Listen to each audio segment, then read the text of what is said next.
Hi again then guys, and welcome to another Special Projects replica style build, and this time we're doing another requested replica, and a pretty obscure one. This is a vehicle that has been featured on some racing games, but not that many. Probably most notably Project Gotham, but apart from that, not too many games at all.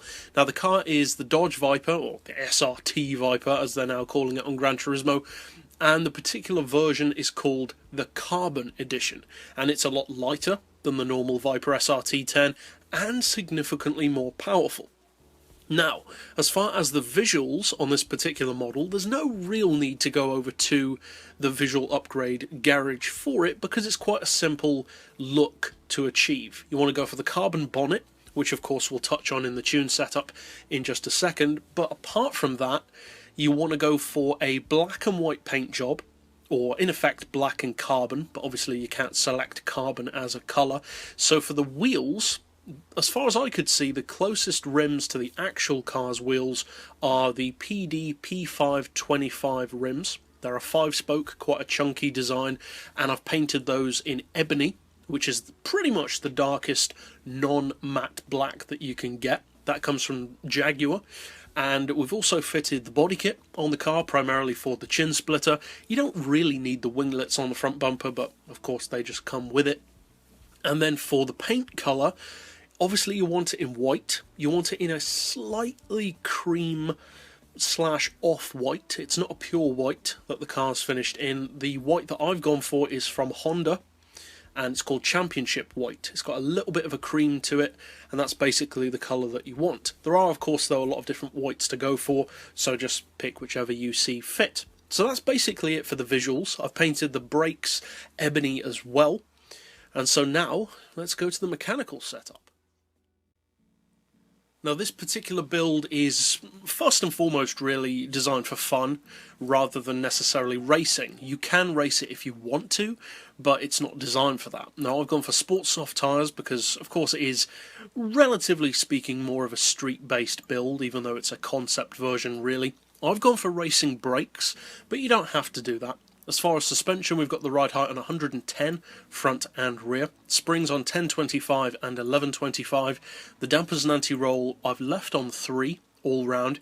Neutral camber and tow. I've opted to leave the gearbox stock. You could change that, of course, if you want to, but it seemed appropriate to this vehicle. As far as the diff, we've got halfway on initial torque and then full settings on acceleration and braking. And again, I would recommend changing that to personal preference. As far as power, we're running the same power as the real car, which is 625 horsepower.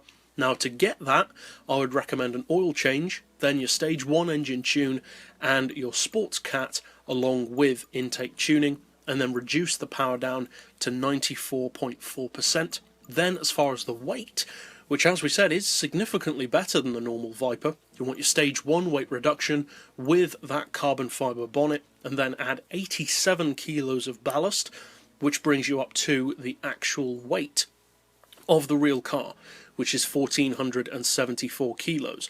Now I've put that 6% towards the front of the car, which is basically on the borderline between a 49-51 and 50-50 weight split, because personally I believe that's the perfect weight split for most vehicles. But again, you don't have to do that. You could just leave it on 0, and it's still a 49-51 split. And as you can see, that rounds it off to 570 pp. But now let's finally take it out to a track to see what it can do. Now, as I mentioned, of course, this build is more for fun than it is for competition purposes.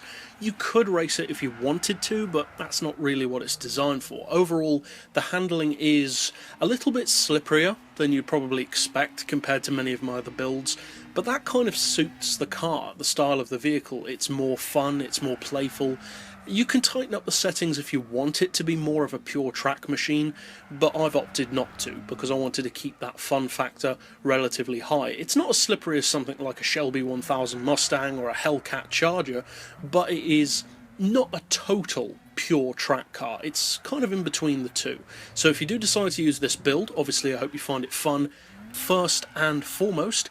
And if you'd like to keep up with other builds like this in the future, or check out builds that I've already done, you can do that by subscribing down below or clicking through to the playlists at the end of this video. But for now, as always, Thanks for watching.